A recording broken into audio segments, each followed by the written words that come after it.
Senhor e a alegria de Jesus estejam sempre em nossos corações. Nós vamos começar esta reflexão contando uma história que aconteceu em um transatlântico, um grande navio que navegava em alto mar. Dentro desse navio, os passageiros estavam se divertindo muito.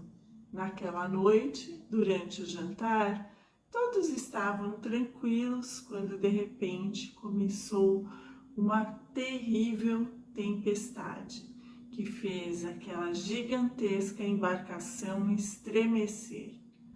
O navio começou a balançar, derrubando copos e garrafas que estavam sobre as mesas. As pessoas mal conseguiam se manter em pé. As ondas gigantes batiam nas escotilhas, deixando todos que estavam a bordo apavorados. Uma única pessoa conservou a calma. Era um garotinho de apenas 7 anos que continuou a jantar tranquilamente.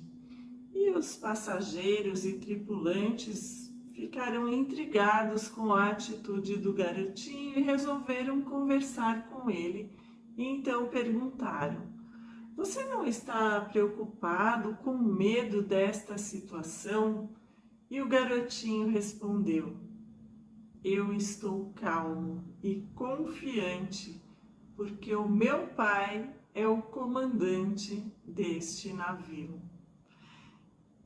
E hoje nós vamos falar sobre a confiança que nós precisamos ter no nosso Pai Maior, em Deus, que é o grande comandante de todo o universo. Nós vamos refletir sobre a passagem que está no Evangelho de Mateus, no capítulo 6, versículo 10, onde Jesus disse: "Seja feita a vossa vontade, assim na terra como no céu." Essas palavras de Jesus, como todos nós sabemos, fazem parte da oração dominical, a oração do Pai Nosso, que todos nós conhecemos muito bem. E como estamos acostumados a fazer essa oração desde pequenos, quando os nossos pais, nossos avós nos ensinaram, muitas vezes nós a fazemos de forma decorada, de uma forma mecânica, sem sentir e sem pensar em tudo que Jesus quis nos ensinar. Essas palavras de Jesus, "seja feita a vossa vontade, assim na terra como no céu", são muito importantes para que nós possamos ter e manter a confiança em Deus, sabendo que Ele é o Criador do universo, Ele é o nosso Criador. Assim como disse Paulo de Tarso em Atos dos Apóstolos, no capítulo 17, nos versículos 25 e 28, ele se referiu a Deus da seguinte forma: "Porque Ele mesmo dá a todos a vida, o fôlego e as demais coisas. Nele vivemos, nos movemos e existimos." Então, como não confiar na vontade de Deus, que nos criou com tanto amor e que vive dentro de nós? Como não ter a certeza de que a vontade dele é a melhor para nós? Todos nós passamos por muitos desafios nesta vida. Sempre vai ter alguma coisa que vai nos incomodar, ou na família, ou na saúde, na parte financeira, no relacionamento, no trabalho, com as nossas amizades. Neste nosso mundo não existe vida sem problemas, porque estamos aqui justamente para aprender, para crescer, para evoluir o nosso espírito. Esse é o nosso grande objetivo aqui nesta jornada, a nossa evolução espiritual.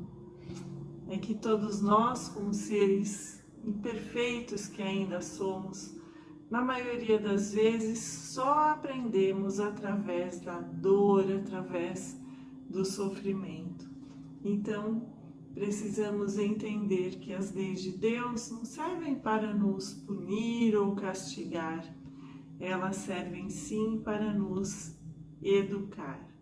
E cabe a nós, ao invés de ficarmos nos lamentando, de ficarmos reclamando, tentarmos aprender diante de cada desafio que a vida nos apresenta.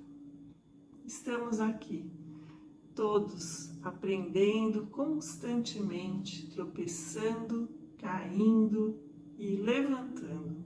E essa é a parte mais importante, é saber nos levantar depois das quedas, confiando sempre na sabedoria, na bondade e no amor de Deus. E sabendo que Jesus está sempre ao nosso lado, nos amparando, nos sustentando e nos estendendo a mão para que nós possamos nos levantar. É importante também que nós confiemos em nós mesmos, sabendo que nós temos a força de Deus dentro de nós.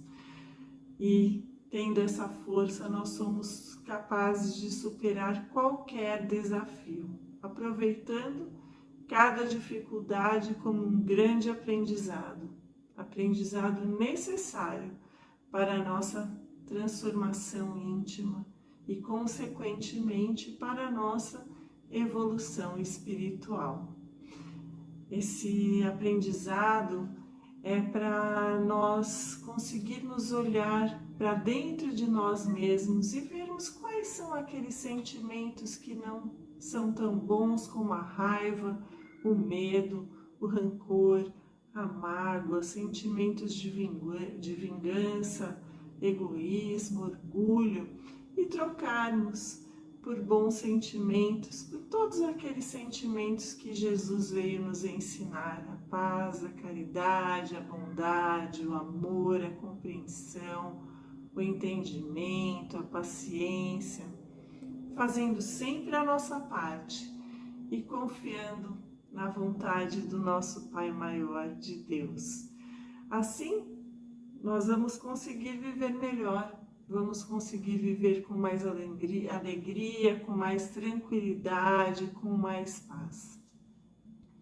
Jesus nos deixou um grande exemplo de confiança na vontade do Pai, quando após a última ceia, ele foi ao jardim do Getsemane e sabia sobre tudo que ele estava prestes a passar, que ele seria traído por Judas, seria preso, depois crucificado.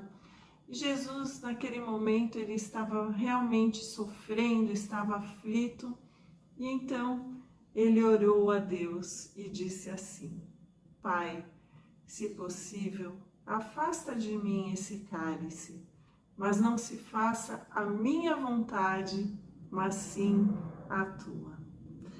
Nessa passagem que está no Evangelho de Mateus, no capítulo 26, versículo 39, Jesus nos ensina a orar nos momentos de aflição, mas ele nos ensina principalmente a aceitar a vontade de Deus. A visão de Deus é muito grandiosa, muito maior do que a nossa. É como se ele estivesse no topo de uma montanha e nós, aqui embaixo, ele consegue enxergar tudo e tudo mais adiante, enquanto nós aqui só conseguimos enxergar alguns passos ao nosso redor. Em o Evangelho segundo o Espiritismo, no capítulo 5, item 22, o Espírito Fenelon deixa uma mensagem importante. Ele diz assim: acostumem-se a não censurar o que não podem compreender e acreditem que Deus é justo em todas as coisas. Muitas vezes, o que vos parece um mal é um bem. As vossas capacidades de entendimento são tão limitadas que o conjunto do grande todo escapa aos vossos sentidos. Então, confiar em Deus é a gente acreditar que Ele sempre está trabalhando para o nosso bem, mesmo quando algumas vezes nós não conseguimos entender os caminhos que Ele nos conduz. Quantas vezes já duvidamos de Deus, nos sentimos perdidos, desesperados, tentando escapar desses problemas que nos afligem nesta vida, alguns problemas que parecem que não têm solução. Chegamos a pensar que não existe saída para as nossas dores e para as nossas preocupações. Mas nos esquecemos das palavras de Jesus que estão no Evangelho de Marcos, no capítulo 9, versículo 23, onde Jesus diz: tudo é possível para aquele que crê. Tudo é possível para aquele que crê. E dizendo isso, Jesus nos torna invencíveis. Ele nos dá força, nos mostra que somos capazes de superar qualquer dificuldade no nosso caminho, sempre nos esforçando, fazendo a nossa parte, fazendo aquilo que podemos fazer, que está ao nosso alcance, e deixando nas mãos de Deus aquilo que não podemos. Confiar em Deus é compreender que tudo tem uma razão de ser, mesmo que nem sempre nós consigamos compreender quando estamos passando por situações dolorosas. Nós podemos ter a certeza de que Deus está sempre no comando de tudo. Ele conhece intimamente cada um de nós. Ele sabe das nossas angústias, dos nossos medos. Ele conhece os nossos defeitos, mas também conhece as nossas virtudes. E para nós sempre mantermos a confiança em Deus, nós nunca podemos nos esquecer dos seus atributos. Deus é onipotente, Ele pode tudo, mas nós sempre precisamos fazer a nossa parte. Deus é onisciente, Ele sabe de tudo, e nós podemos ter a certeza de que, mesmo parecendo que o nosso barco está sem direção, que o nosso barco está balançando, Deus está no comando. E Deus é onipresente, Ele está em todos os lugares, mas principalmente aqui dentro de nós. E é por isso que nós precisamos seguir o seu mandamento, precisamos nos amar uns aos outros. Onipotente, onisciente, onipresente, 3 palavras um pouco difíceis que não fazem parte muito do nosso vocabulário. E então veio Jesus e nos ensinou a chamá-lo simplesmente de Pai e a confiar que a sua vontade é sempre a melhor para nós. Um abraço fraterno a todos, uma ótima semana, graças a Deus.